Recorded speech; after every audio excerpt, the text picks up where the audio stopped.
Most people think a cat is simply staring at the wall. Maybe it is waiting for food. Maybe it heard something. But sometimes, when those quiet eyes turn toward you, the question feels larger.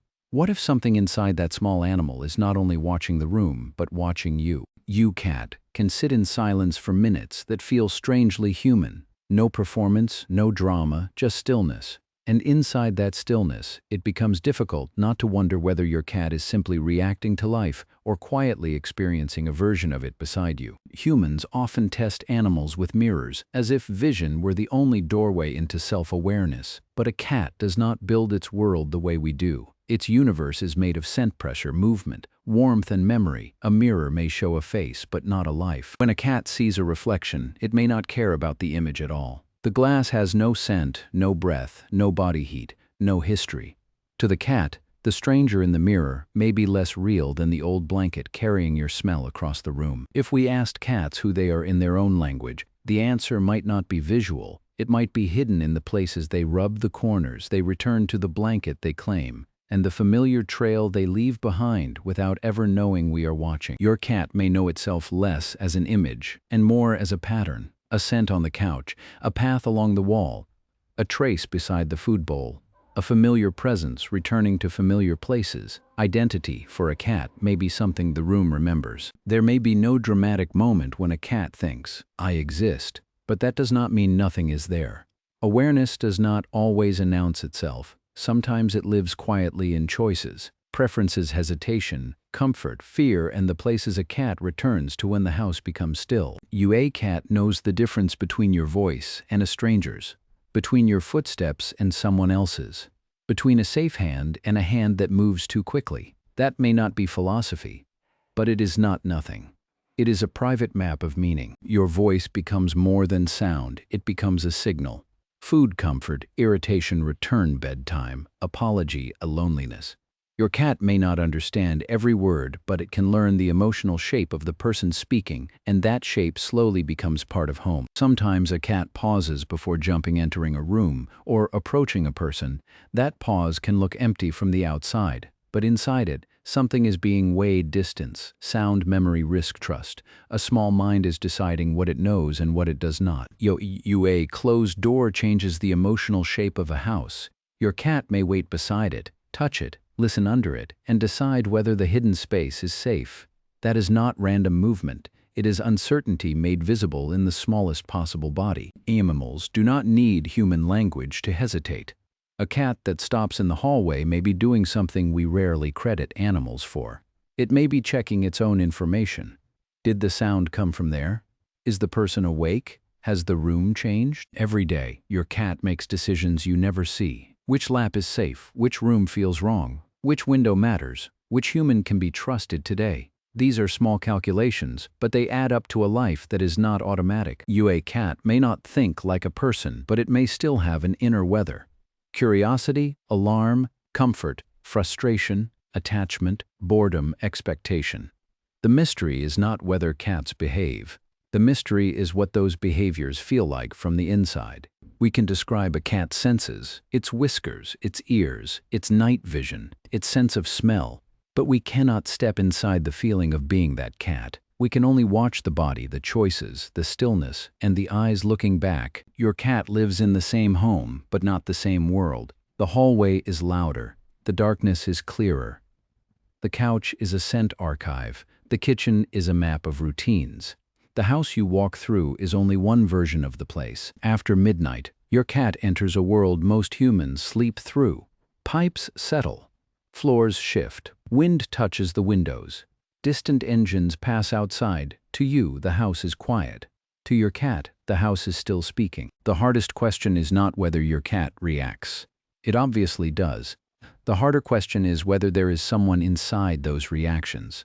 A small private witness, a point of view moving through the room beside you. A cat can become a witness to the parts of your life no one else sees. The nights you sit alone, the mornings you are slow, the phone calls you take in silence, the chair you return to when the day has been too much. Many people believe their cats come closer when sadness enters the room. Maybe cats do not name grief, but they notice stillness. They notice slower breathing. They notice a familiar person becoming unfamiliar for a while. and sometimes they answer with nearness. A cat that stays beside you during a difficult night may not understand the story. It may not know the reason, but presence does not always require explanation. Sometimes a body choosing to remain is the only language that matters. Your cat has preferences that cannot be reduced to food, a certain window, a certain hour, a certain blanket, a certain human, a certain distance from your body. Preference is a quiet clue that an inner world is organizing itself. When your cat returns to the same chair again and again, it may be choosing more than comfort. It may be choosing a place where scent, safety, height, and memory meet.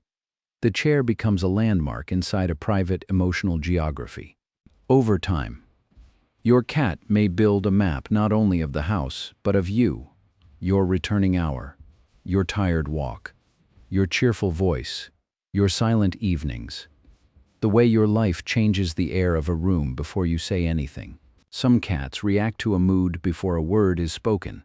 They notice the weight of footsteps, the rhythm of breathing, the speed of movement. To live beside a human is to study a storm system that keeps changing shape. Your cat does not need your biography to know your patterns. It learns the emotional shape of you, what you sound like when relaxed, what you smell like after rain, what you do when worried, what silence means in your particular home. Memory does not need sentences. A cat can remember the sound of a can, the route to a porch, the person who moves gently, the room where comfort happened. Its memories may not be stories, but they still guide a life. A blanket can become a memory object, not because a cat thinks of the past the way humans do, but because scent carries time differently. When your cat curls into a blanket you used, it may be resting inside a trace of you. Sometimes cats return to places connected with people who are gone. The chair remains. The smell fades. The pattern disappears. We cannot know what the cat understands, but the return itself feels like a question the room keeps asking. Grief in animals is difficult to explain away. A cat may search for a missing companion. It may sleep near an empty bed. It may wait where a routine used to happen. Something has changed, and the body seems to know it. When one animal disappears, the surviving cat may revisit the old places, the bowl, the blanket, the corner in the sun. Maybe it is scent. Maybe it is memory. Maybe those are not as separate as humans like to believe. A cat searching the house after a loss can make even a familiar room feel unfamiliar. It moves through doorways, checks corners, listens for sounds that do not return. If this is only instinct shaped very much like longing. The more carefully we watch animals, the harder it becomes to call them empty. Cats may not pass every human test. They may not explain themselves, but their choices of patchings, fears, and rituals suggest that the lights are not simply off. A cat is not a small human. That mistake makes the mystery smaller. But the opposite mistake is worse, to assume that because its inner life is different, there is no inner life at all. Difference is not emptiness. There is always a distance between your mind and your cat's. You cannot enter its darkness, its scent world, its sudden alarms, its hidden comforts. But love often begins across a distance that cannot be fully crossed. A slow blink may be tiny, but it asks a large question. For a moment your cat chooses not to defend itself. It closes its eyes while you are there. Whatever consciousness is, trust may be one of its quietest visible forms. When a cat turns its back near you, it may be doing something more vulnerable than affection. It is allowing your presence behind it. In the language of prey animals, comfort can look like the absence of fear. Some cats keep company with the people awake when the rest of the house sleeps. The worried parent, the lonely person, the worker at a glowing table. A cat may not solve anything, but it changes the room by proving someone else is there. Your cat may know you intimately without understanding you completely. In that way, it is not so different from us. We live beside other minds every day, guessing from faces, gestures, pauses, and the strange comfort of repeated presence. Room changes after a cat has lived in it. The scratched corner, the favorite sun patch, the chair that became a throne, the windowsill polished by paws. A small consciousness, if that is what it is, leaves evidence everywhere. Water bowl may seem ordinary, but to a cat, it can be a station of care. A familiar hand fills it. The floor vibrates with footsteps. Light moves across the surface. Even simple routines can become proof that the world is dependable. A cat can learn one car among many, one step among hundreds, one key sound in a whole street of metal noise. It may not know where you have been, but it knows the world changes when you return. Before you leave, your body changes. You pick up keys. You move faster. Your attention goes somewhere beyond the room. A cat by the window may not understand the destination, but it understands that the pattern is about to break. When you come back, the door opens, the scent returns, the voice returns, the body returns. What looks like a simple greeting may be your cat, confirming that the world has reassembled itself correctly. A neighborhood cat you do not own can still place you inside its map. Your porch, your voice, your patience, your distance. Ownership is a human word. To a cat, the more important question may be, does this person make the world safer? Some cats choose the humans who do not rush them, the ones who move gently, the ones who leave space, the ones who understand that trust cannot be grabbed. A cat's decision to approach is small, but it may contain an entire history. A porch can develop a reputation, not among people, but among animals, a place where food appears, where voices stay calm, where no one chases. Over time, a cat may return not by accident, but because the place has become known. Living with a cat is an agreement no one signs. You provide shelter, rhythm, patience, and care. The cat provides presence, attention, and a strange kind of witness. Neither side explains it completely. Both sides learn the pattern. Cats live at the edge between closeness and freedom. A porch light, a cracked door, a warm window after sunset. They want shelter and escape at the same time. Their inner life may be built around that tension. We cannot ask a cat what it feels. We cannot ask whether it knows it exists. But perhaps the question itself changes how we look. Suddenly, the stare across the room is not empty. It is a mystery with whiskers. Every year, the wall between humans and animals feels a little shorter. Things once considered uniquely human keep appearing elsewhere. Memory, grief, choice, uncertainty, affection, recognition. Maybe cats have been showing us all along, just not in our language. Maybe the problem is not that cats lack an inner life. Maybe the problem is that their inner life does not translate cleanly into ours. They speak in posture, scent, distance, routine, eye contact, and the quiet decision to stay. Under your table, your cat may inhabit a small forest of legs, shadows, scents, and moving human weather. From there it can be near the family without being overwhelmed by the whole room. It is a chosen world inside your world. Some rooms fascinate cats because they change the voice of the house. The bathroom turns water into echoes, tile into cool ground, and every drip into a message. What seems meaningless to us may be full of texture to them. A closet is not just storage. It is old air, fabric, shoes. Dust and human scent gathered into one small cave. When a cat slips inside, it may be entering one of the densest memory rooms in the house. A window gives a cat two worlds at once, the room behind it and the street beyond it, the human reflected in the glass and the night moving outside. Perhaps that is why cats can stare through windows as if reading something layered. A backyard can be an entire universe to a cat. Boards or roots, enemy shelters, weather-safe heights, beloved returns. Humans see grass and fence boards. A cat may see risk, memory, possibility, and home. A fence is not only a barrier, it is a road, a lookout, a decision point. From there, a cat can observe without joining, belong without surrendering, and keep the world at exactly the distance it can handle. Sometimes, before leaving, a cat looks back. Maybe it is instinct, maybe it is habit, but humans remember that look because it feels like a question.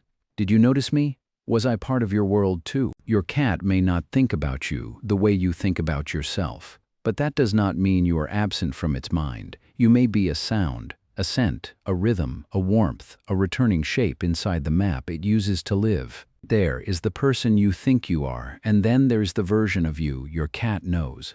The footsteps, the chair, the hand, the breath, the hour, the mood, the door. A life translated into signals. The strange thing about living with a cat is not that it is mysterious. It is that the mystery sits close enough to touch. A small mind nearby, sharing rooms, making choices, watching your life from a place you can never fully enter. When the house goes quiet, it may not be empty in the way you think. Somewhere near a window, a chair, a hallway, or a warm patch of floor, another point of view may be moving through the same life beside you. Maybe we will never know exactly what it feels like to be a cat. But the more closely we watch, the harder it becomes to believe there is nothing there. Something looks back, something chooses, something remembers the shape of home. Perhaps the answer does not arrive as proof. Perhaps it arrives as a slow blink, a chosen lap, a return at the same hour, a body staying near yours when the room feels heavy. Not a sentence, but maybe a kind of consciousness. Your cat may never tell you what it knows. It may never understand itself in a mirror or explain the shape of its inner world. But every day it moves beside you, remembering, choosing, feeling, and quietly becoming part of your life. The next time your cat stares from across the room, do not rush to decide it is thinking nothing. Maybe it is only listening, maybe it is only waiting. Or maybe behind those quiet eyes there is a life looking back. Reflection is not always in glass. Sometimes your cat sees itself in the places it returns to, in the smell it leaves behind, in the routines that answer when it arrives. Selfhood may be quieter than a mirror. Every guest changes the house. Some cats disappear, some observe from under chairs, some approach only after the room proves itself safe. In those choices, a private world protects its borders. At the end, the question remains open. Maybe that is what makes living with a cat so strange and beautiful. You cannot fully know the mind beside you, but you can feel it becoming part of your life.